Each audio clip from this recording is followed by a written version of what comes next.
نحمده ونصلي ونسلم علی رسوله الکریم اما بعد۔ اس سے پہلے کے درس میں لفظ اللہ پر حت المقدور مختصر سی گفتگو میں نے کی، اور بسم اللہ الرحمن الرحیم جو پوری آیت کریمہ ہے اس میں ابھی دو لفظ اور رہ گئے، الرحمن الرحیم۔ ان الفاظ پر آج کی گفتگو میں مختصر سی میں کچھ چند گزارشات خدمت میں رکھوں گا، اور پوری جو اس کی تفسیر اور تفصیل ہوگی وہ سورہ فاتحہ میں بھی آئے گی، جہاں یہی صفاتی نام اللہ کے الرحمن اور الرحیم سورہ فاتحہ میں آئے ہیں۔ الحمدللہ رب العالمین الرحمن الرحیم۔ مزید گفتگو میں وہاں کروں گا، ضروری گفتگو اس وقت کروں گا۔ الرحمن الرحیم، رحمان اور رحیم اللہ تعالیٰ کے صفاتی نام ہیں، یعنی اللہ ذاتی نام ہے اللہ کا، خالق کائنات کا ذاتی نام اللہ ہے، اور رحمان اور رحیم اس کے صفاتی نام ہیں، اس کے ایٹریبیوٹس ہیں۔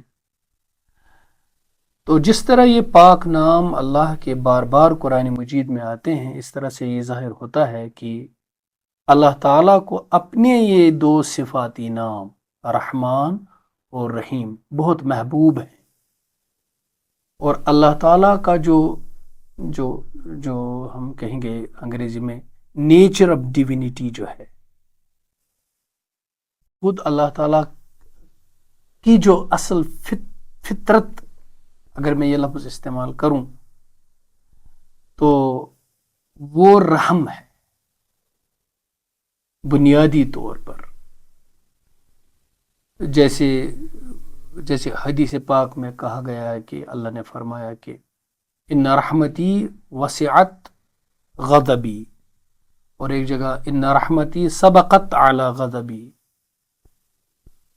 مجھے یاد آتا ہے ایک کتاب ہے بدائع الظہور، غالباً یہ 8ویں صدی کی کتاب ہے، بدائع الظہور، بہت سال پہلے کی بات ہے، 10-20 سال پہلے کی بات ہے، مجھے یاد آ رہا ہے۔ اس میں نے پڑھا ہے کہ اللہ نے جب قلم کو پیدا کیا اور قلم سے کہا کہ لکھ لو، اکتب، تو قلم نے کہا ما اکتب ربی، میرے رب میں کیا لکھوں؟ تو اللہ نے فرمایا کہ لکھ ان رحمتی سبقت علی غضبی، میری رحمت میرے غضب پر سبقت لیے ہوئے ہے۔ اس بات کی تشریح میں آگے سورہ فاتحہ میں کروں گا، اور اس وقت آپ کی طبیعتیں اش کرنے لگیں گی اور دل باغ باغ ہونے لگے گا کہ کیا ہے یہ چیز، اور کس حیران کن عالم میں ہم لوگ بس رہے ہیں۔ لیکن یہاں پر میں ایک بات کہنا ضروری سمجھتا ہوں، یہ کہ قرآن سائنس کی کتاب نہیں ہے، قرآن کتاب ہدایت ہے، لیکن قرآن اسی خالق کا کلام ہے جس خالق نے یہ کائنات بنائی ہے۔ یہ کائنات بھی اسی طرح سے قابل مطالعہ ہے، قابل غور و فکر ہے، اور سبجیکٹ آف انویسٹیگیشن ہے، آبزرویشن ہے، جس طرح سے قرآن ہے۔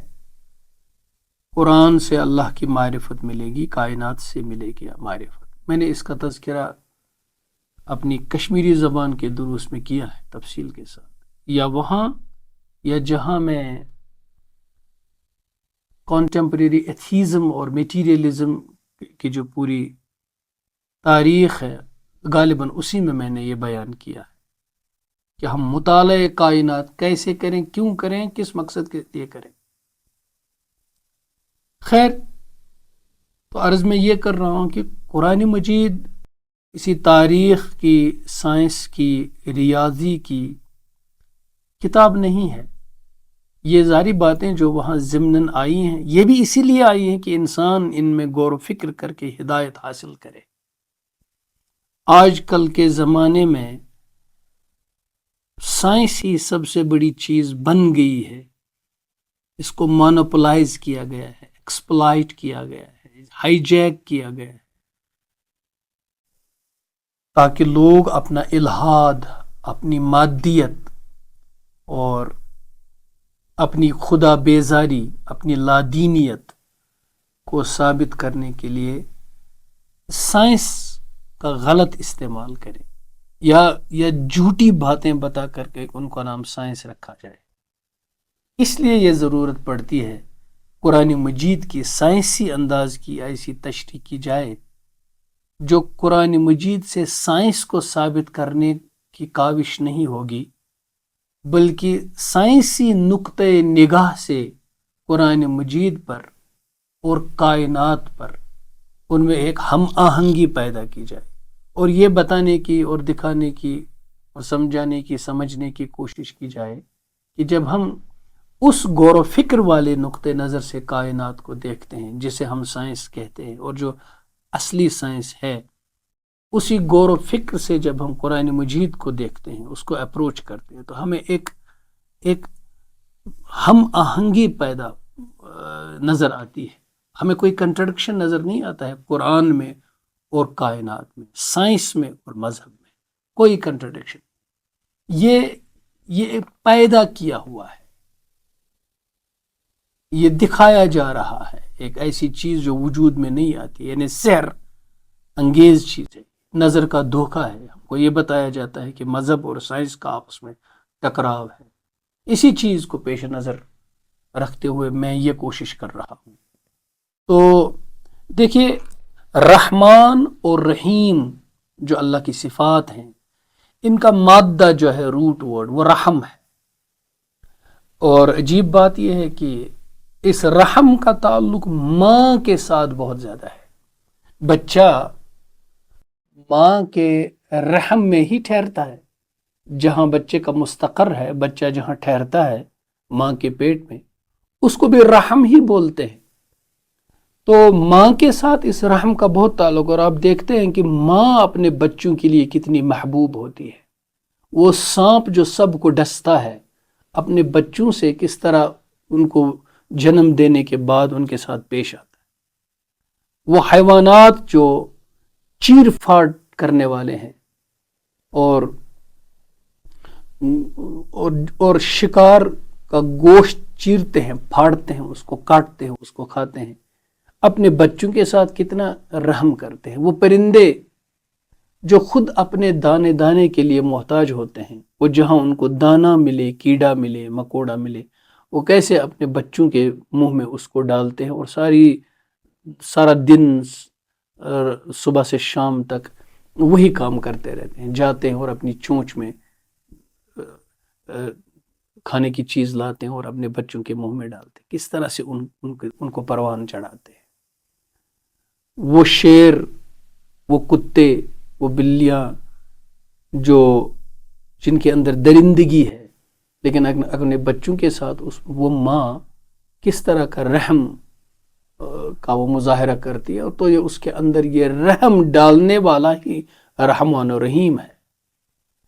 تو کس طرح سے یہ سارے جانور ایک غیر اختیاری طور پر، کوئی اختیار ان کا نہیں، اور کہیں کسی چیز میں وہ مجبور کیے گئے ہیں، ان کی فطرت کی ضرورت اس کو بنایا گیا ہے، اور اپنی فطری ضرورت کو پورا کرتے ہوئے ایک جرثومے کو وہ نہایت پیارے، معصوم اور مطمئن بچہ کی شکل میں وہ پرورش کرتے ہیں اپنے رحم میں۔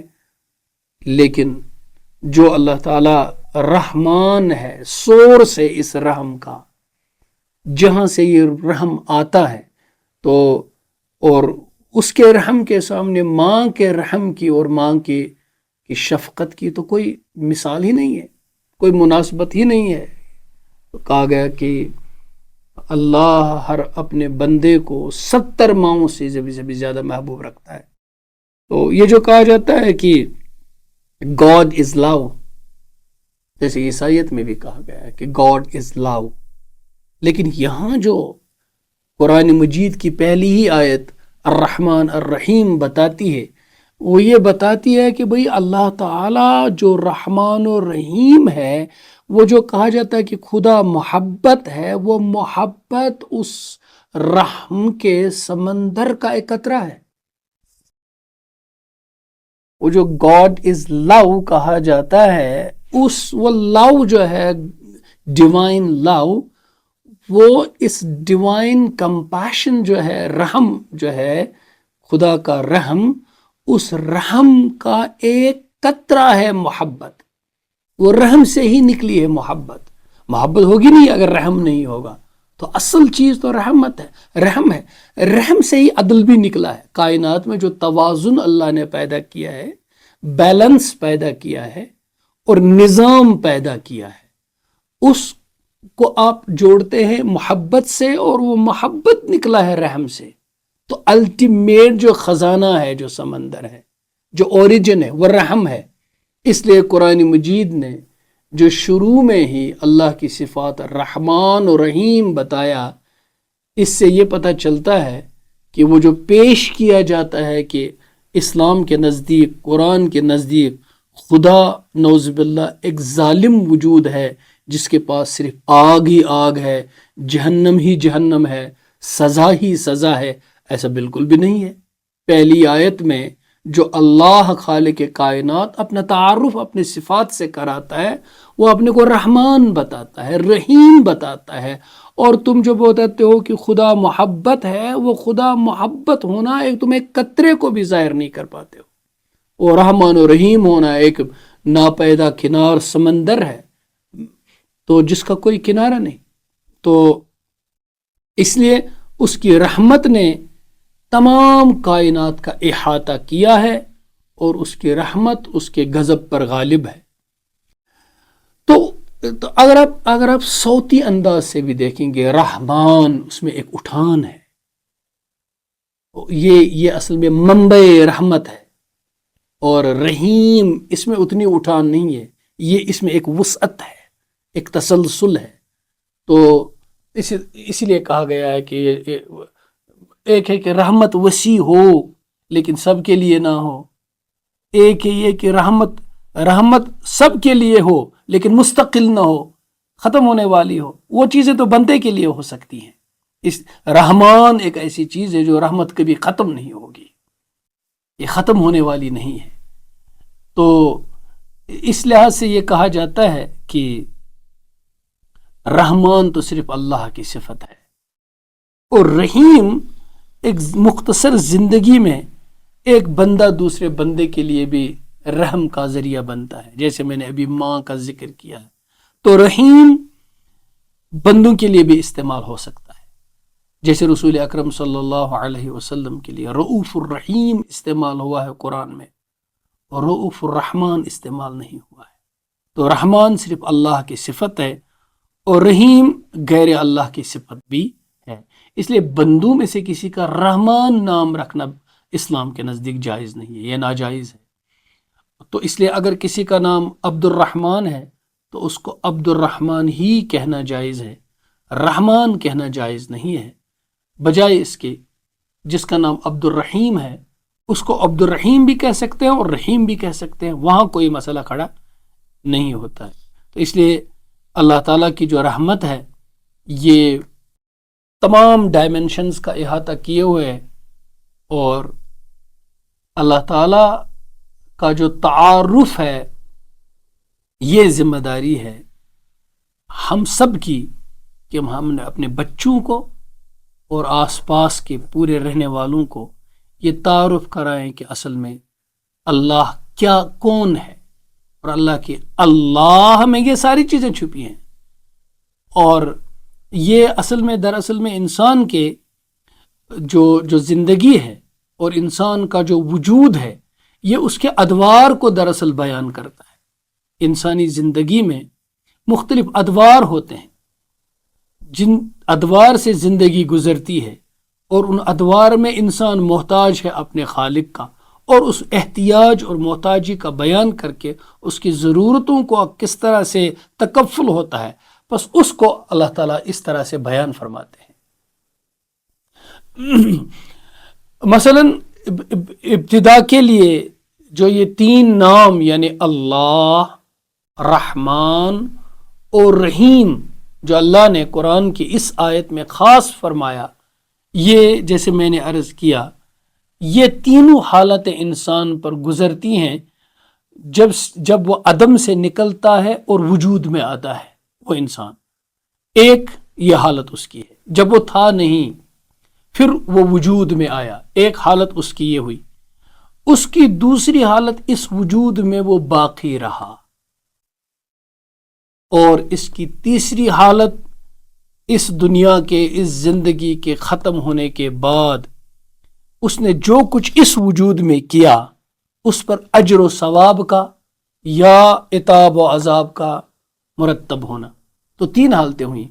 ایک جب ہم اس دنیا میں نہیں آئے تھے، لم یکن شیئا مذکورا، وہ ایک ہماری حالت تھی۔ اب بھی جو لوگ ابھی دنیا میں پیدا نہیں ہوئے وہ اس حالت سے گزر رہے ہیں، ہم اسے حالت عدم کہتے ہیں اس نسبت سے کہ وہ اس وجود میں نہیں آئے ہیں، حالانکہ وہ حالت عدم میں نہیں ہے، وہ حالت روحانیت میں ہے۔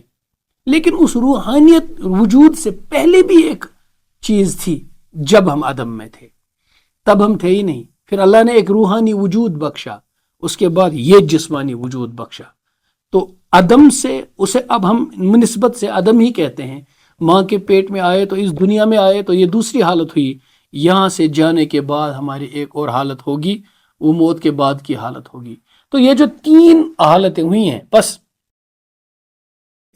تین نام ذکر کرنے کا مقصد جو ہے وہ اشارہ اس میں ہو جائے کہ اللہ پہلی حالت کی جانب اشارہ ہے، یعنی کہ تخلیق اور جو تکوین ہے،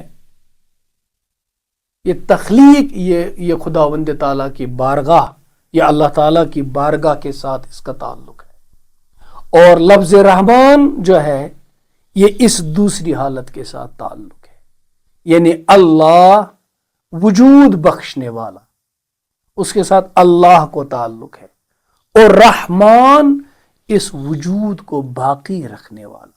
گویا ہمارا جو وجود اور کائنات کا جو وجود اس وقت باقی ہے یہ اللہ کی صفت رحمان ہے جو اس کو باقی رکھے ہوئے ہے۔ اور جب آخرت آئے گی اور یہ دار الامتحان ختم ہو جائے گا اور دار الجزا موت کے بعد آئے گا، اس وقت جو ایکشن میں آئے گی صفت اللہ کی، وہ تیسری صفت ہوگی صفت رحیم۔ صفت رحیم اس وقت بندے کے طاق میں نفس اور شیطان ہے، اور نفس اور شیطان سے جو بچانے والی چیز ہے وہ صفت رحمان ہے۔ اب آپ ذرا غور کیجئے ایک خاص بات پر۔ جب اللہ نے قرآن کے عطا کرنے اور بندے کو قرآن کے سکھانے کا ذکر کیا تو کس صفت کا ذکر کیا؟ الرحمن علم القرآن۔ تو پتہ چلا کہ رحمان نے قرآن سکھایا، گویا قرآن کا نازل کرنا اللہ کی رحمان ہونے کی صفت کا اظہار ہے۔ گویا اس دنیا میں ہمارے روحانی اور جسمانی اور ذہنی وجود اور مینٹل ہیلتھ، فزیکل ہیلتھ اور اسپریچول ہیلتھ، ان تینوں چیزوں کو برقرار رکھنے کے لیے جو کامیاب و کامران اور بیلنسڈ زندگی حاصل ہوگی وہ قرآن سے ہوگی۔ یہ شفا ہے جس کا میں نے ابتدا میں ذکر کیا تھا۔ ہمارے ذہن کا، ہماری روح کا، ہمارے بدن کا، ان کی صحت کا ضامن قرآن ہے۔ اور اس دنیا میں جو اصل بقا اور وجود ہے وہ صرف مادی چیزوں سے نہیں ہے۔ ہمارے وجود اور بقا کے لیے روٹی، کپڑا، مکان ہی نہیں ہے۔ ہمارے اصل وجود اور بقا اور انسانیت کا وجود اور بقا اور مقصد حیات جو ہے وہ ہے مانوی، اصل میں وہ تعلیم جو اللہ نے بندے کو دی ہے۔ اس لیے رحمان کو قرآن کے ساتھ جوڑا گیا، یہ صفت رحمان ہے۔ تو پتہ چلا وجود میں اللہ جو ہے اصل ذات بابرکت اللہ، وہ ایکشن میں آئی اور اس نے اپنے امر کن سے وجود بخشا، ہمارا بھی کائنات کا بھی۔ پھر اس کائنات کو قائم رکھنے والا جس کو قیوم کہتے ہیں. قیوم کے معنی ہیں سب کو قائم رکھنے والا. وہ صفت قیومیت میں رحم کا تصور ہے، رحمان کا تصور. تو اس وقت جو کائنات چل رہی ہے، کوئی چیز کسی کے ساتھ ٹکراتی نہیں ہے، اور یہ کائنات وسیع سے وسیع تر ہوتی جا رہی ہے. وَإِنَّا لَمُوسِعُونَ the universe is expanding. اور یہاں کوئی کولیجن نہیں ہے، یہ صفت رحمان ہے. رحمان اس نے اس کائنات کو وجود میں رکھا ہے. اور یہ دو چیزیں، ایک وہ قانون فطرت جسے قانون تکوین ہم کہتے ہیں، یہ صفت رحمان کا مظہر ہے، اظہار ہے. گویا کہیں میں نے کہا تھا کہ یہ جو پوری کائنات ہے یہ ظہور ذات نہیں، ظہور صفات ہے. تو اس کائنات میں کس صفت کا ظہور ہے؟ صفت رحمان کا ظہور ہے. اور صفت رحمان کا اکمل ظہور کیا ہے؟ وہ قرآن ہے. وہی ہے الرحمن علم القرآن. تو بغیر قرآن کے کائنات کو سمجھا ہی نہیں جا سکتا، اور پھر کائنات پہ غور بغیر قرآن سے کیا نہیں جاتا، اور پھر قرآن کو بھی سمجھا جائے گا کائنات پہ اوپر غور و فکر کے زاویے سے. اس لیے میں نے کہا کہ یہ قرآن کی جو سائنسی تفسیر ہے وہ اس معنی میں نہیں ہے کہ قرآن کو سائنس کا تابع کر دیا جائے، بلکہ اس نقطہ نگاہ اور غور و فکر سے قرآن کی آیت کو سمجھنے کی کوشش کی جائے، اور یہ ڈھونڈنے اور دریافت کرنے کی کوشش کی جائے کہ جو اللہ اپنی صفت رحمانیت کے ساتھ قرآن میں ظاہر ہے، وہی اللہ اپنی صفت رحمان کے ساتھ اس کائنات میں بھی ظہور کیے ہوئے ہیں. تو یہ ہے اصل میں صفات ذات کا ظہور اس کائنات میں. تو اسی طرح سے لفظ رحیم جو اللہ تعالیٰ کی تیسری حالت یعنی نشأت آخرت کو یاد دلانے کے لیے اس کو ذکر کیا گیا ہے. دار دنیا چونکہ مومن اور جو خدا کا انکار کرنے والا کافر ہے، یہ سب کے لیے باعث رحمت ہے. یہاں رحمت تو سب کے لیے ہے بھائی. جو شیطان یہاں بندوں کو گمراہ کرتا ہے اس کو بھی کھلی چھوٹ ہے کہ تم اپنی تمام شیطانی کارستاریاں کر لو. نفس جو ڈستا ہے اس کو بھی چھوٹ ہے، ظالم جو ظلم کرتا ہے اس کو بھی چھوٹ ہے، قاہر جو قہر کرتا ہے اس کو بھی چھوٹ ہے، اور عادل جو عدل کرتا ہے اس کو بھی چھوٹ ہے. کیوں ہے؟ اس کو کون سی چیز تھامے ہوئے ہے اس کائنات میں؟ اس برائی کا وجود کیوں ہے اس دنیا میں؟ یہ صفت رحمان ہے جو سب کو رکھے ہوئے ہے تاکہ دنیا دار الامتحان بن جائے. لیکن آخرت ایسی نہیں ہے. آخرت ظالم کے لیے چھوٹ نہیں ہے، آخرت شیطان کے لیے چھوٹ نہیں ہے، آخرت ظلم جور کے لیے چھوٹ نہیں ہے. وہاں صفت رحیم کام آئے گی. تو اس لیے حدیث میں ہے رحمان الدنیا و رحیم الآخرہ. اللہ دنیا میں رحمان ہے اور آخرت میں رحیم ہے. رحم دونوں میں ہے، رحمان میں بھی رحیم میں بھی، لیکن رحمان کا رحم سب کے اوپر حاوی ہے یہاں، اور رحیم کا رحم آخرت میں صرف مومنین اور متقین اور خدا کے فرمان بردار بندوں کے لیے ہوگا. تو وہ اس وقت یوم عسیر ہوگا کافروں کے لیے. اس لیے نشأت دنیا کے یاد دلانے کے لیے لفظ رحمان کا ذکر کیا، اور نشأت آخرت یاد دلانے کے لیے لفظ رحیم کا ذکر کیا. اور رحمان میں مبالغہ بھی ہے اور عمومت بھی ہے، اس میں عموم بھی ہے اور مبالغہ بھی ہے، جبکہ رحیم میں جو ہے وہ اس میں خصوص ہے. جیسے میں نے عرض کیا وہ خاص لوگوں کے لیے ہوگا. خدا اس وقت رحیم، ایک ہی خدا اپنی مختلف صفات میں ظاہر ہوگا، اپنی مختلف صفات میں ظاہر ہوگا. تو پتہ چلا کہ وہ جو ہم کہتے ہیں نا کہ اس میں بھی خیر ہوگی، اس میں بھی خیر ہوگی، یہاں وہ جو مذہب میں جو سب سے بڑا ایشو ہے اور جو لوگ مذہب کے اوپر سب سے بڑا کوسچن مارک کرتے ہیں، existence of evil, existence of suffering, اس کو بہت بڑا ایشو بناتے ہیں کہ اگر خدا ہے اور اس کا نیچر گڈ ہے then why does evil exist؟ اور اگر خدا رحم کرنے والا ہے then why does suffering exist؟ مصیبتیں کیوں ہیں؟ تو ہم عرض کرتے ہیں کہ بھئی سفرنگ کیا ہے؟ تکلیف، اور الٹیمیٹ تکلیف کیا ہے؟ موت.